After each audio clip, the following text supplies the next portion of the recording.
कौन सा सही है ये थोड़ा समझ लेते हैं। कुछ जो बेसिक स्टेज आएंगे एक वुमेन की लाइफ में, उसके हिसाब से राधिका अगर आप हमें क्विकली एक एक फंड बता पाए, एक एक दो कोई कौन से फंड्स। सबसे पहला आएगा हायर एजुकेशन। अगर एक लड़की खुद अपने लिए प्लान नहीं कर पाती, उसके पेरेंट्स उसके लिए प्लान कर रहे हैं, तो क्विकली कौन सा फंड यूज कर सकती है? जैसे गर्ल चाइल्ड है आपकी, आप उसके एजुकेशन के लिए प्लान करना चाहते हैं, आप एक इक्विटी इंडेक्स फंड ले लीजिए, आप एक इंटरनेशनल फंड ले लीजिए। अगर आपको बाहर की एजुकेशन, क्योंकि करेंसी का एंगल है, लेकिन इक्विटी लीजिए, एसआईपी करिए, 18 साल की हो जाएगी, कॉर्पस बड़ा हो जाएगा। इक्विटी इंडेक्स हो गया आपके लिए जब आप हायर एजुकेशन के लिए जाए। अब उसकी आई शादी के लिए कौन सा, क्योंकि एक मदर उसके 5 साल 7 साल या 10 साल से कुछ फंड कॉर्पस इकट्ठा करना चाहती है, तो एक मदर पेरेंट और खुद लड़की भी क्यों नहीं, वो अपने कौन सा फंड ले सकती है? आई थिंक जैसे लड़की कमाना शुरू करे उसको इक्विटी फंड में एसआईपी शुरू कर देनी चाहिए, किसी बेसिक मल्टी कैप जैसे फंड में एसआईपी शुरू कर देनी चाहिए। आजकल तो बहुत लड़कियां चाहती हैं कि मैं खुद अपनी शादी में कंट्रीब्यूट करूं, मैंने किया, बहुत लड़कियां चाहती हैं कि माँ बाप क्यों करें, मैं भी करूं। तो इक्विटी में वहां से शुरुआत करिए आप। ठीक है, और उसके बाद उसके लिए एक नया पड़ाव आएगा, बच्चे होंगे, बच्चों की एजुकेशन होगी, या फिर घर खरीदने जैसी बड़ी रिक्वायरमेंट होगी। हाँ, तो वहां ना जैसे आप बड़े होते हैं आपकी लायबिलिटीज बढ़ती जाती हैं, वहां आपको थोड़ा गोल के मुताबिक एक सिंपल आंसर नहीं है। वहां आपके जो 1 to 3 ईयर नीड्स हैं, वहां आपको फिक्स्ड इनकम करना चाहिए। 3 से 5 साल के नीड में मेरे हिसाब से बैलेंस्ड फंड बहुत अच्छा करता है। लंबे समय का आप पैसा छोड़ना चाहें तो आप इक्विटी कर सकते हैं। इस हिसाब से गोल वाइज आप अपने पैसे को ब्रेक करें। एक और चीज बहुत जरूरी है मनीष, देखिए सारे खर्चे एक तरफ, लेकिन साथ में घूमना फिरना, बिल्कुल है ना, उस सब की प्लानिंग होना बहुत रिटायरमेंट की प्लानिंग अब तो हो रही है अच्छे से। रिटायरमेंट को भी गोल बनाना चाहिए, वेकेशन को भी गोल बनाना चाहिए कि मुझे फैमिली के साथ 5 साल में मॉलडीव, हाँ वो भी 5 साल का एक गोल होना चाहिए। उसके लिए आप अलग पैसे कार्व करके एक बैलेंस फंड में डालिए कि मुझे 3 साल मॉलडीव जाना है, फैमिली ने साथ किया है, ये गोल पूरा किया है। कितने के एसआईपी से शुरू कर सकते हैं मालदीव घूमने के लिए? वो शुरू कर ये कुछ 2-3 हजार रुपए की भी आप एसआईपी करेंगे, 3 साल में हो जाएगा आपका काम है। चलिए 2003 साल के लिए आप मालदीव्स का एक ट्रिप स्पॉन्सर कर सकते हैं।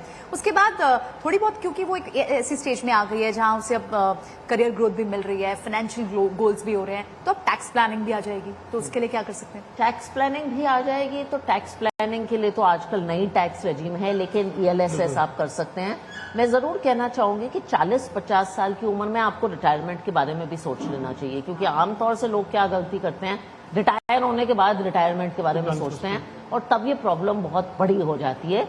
तो एक ऐसा शुरुआत करिए जहां आप इक्विटी में इन्वेस्ट कर रहे हैं 40 साल में, और धीरे धीरे जैसे आप 60 साल के हो जाए, आपका पोर्टफोलियो कंजर्वेटिव हो जाए, चाहे बैलेंस्ड हो जाए, 60 साल के बाद आप रेगुलर इनकम के लिए एसडब्ल्यूपीपी कर सकते हैं।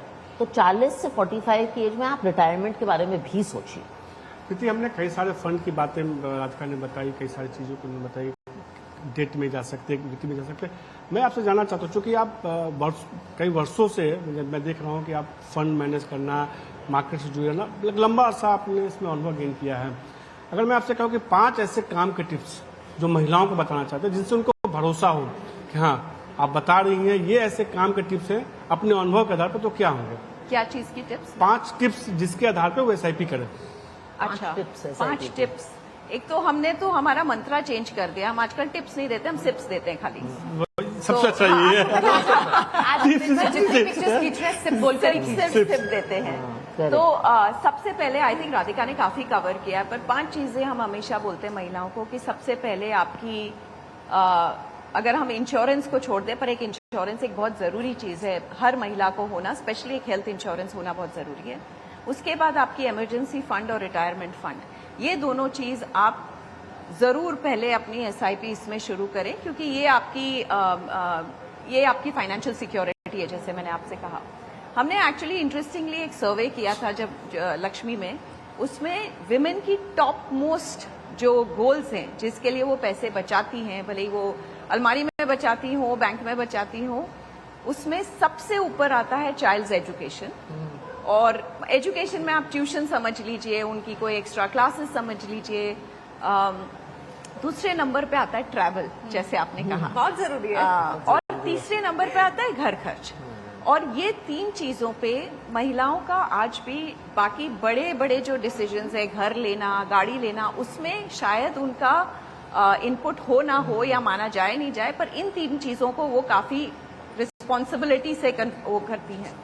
तो मेरा ये मानना है कि ये दो चीज करने के बाद आप अपने फाइनेंशियल गोल्स को करें, जो भी आपके इंपॉर्टेंट गोल्स हैं उन पे ध्यान दें आपकी उम्र के हिसाब से। बहुत लोग कहते हैं कि एक थंब रूल है उसको फॉलो करें। मेरा ये मानना है कि वो थंब रूल कहने के लिए बहुत अच्छा है, पर थंब रूल हर किसी के लिए सेम नहीं हो सकता है। अगर आपको कोई कहे कि आप ये रेसिपी में मिर्ची इतनी डालिए पर आप मिर्ची कम खाते हो, तो आप मिर्ची नहीं उतनी डालेंगे। हम इसी तरीके से महिलाओं को समझाते हैं कि आप जैसे जैसे आपकी उम्र है उसके हिसाब से आपके फाइनेंशियल गोल्स देखिए। आज एक 30 साल की महिला है, हो सकती है वो भी she may be unmarried, she may not be married, पर एक 25 साल की हो ऑलरेडी, उसका एक चाइल्ड हो, तो उसके गोल्स डिफरेंट है। हर किसी के गोल्स डिफरेंट है। गोल्स को ध्यान में रखते हुए जरूर अपनी फाइनेंशियल प्लानिंग शुरू करें। और एक चीज उसमें सबसे ऊपर मैं कहूंगी कि डिसिप्लिन रखें। ये महिलाओं को कहने की कम जरूरत पड़ती है, पर फिर भी हमें कहना पड़ता है कि स्पेशली जब आप इक्विटी में डाल रहे हैं, उतार चढ़ाव देख रहे हैं, तो आप उसको आंख बंद कर लीजिए, होने दीजिए जो उतार चढ़ाव हो रहा है, डिसिप्लिन के साथ करें। कई बार हम तो ये भी बोलते हैं जैसे अमेजोन की फ्लैश सेल है, वैसे जब मार्केट्स की फ्लैश सेल हो तो आप उसमें और पैसा डालें और SIPs खरीदें। तो ये चीजें हैं जो हम उनको हमेशा कहते हैं। नहीं, एब्सोल्युटली आपने ठीक कहा। और क्योंकि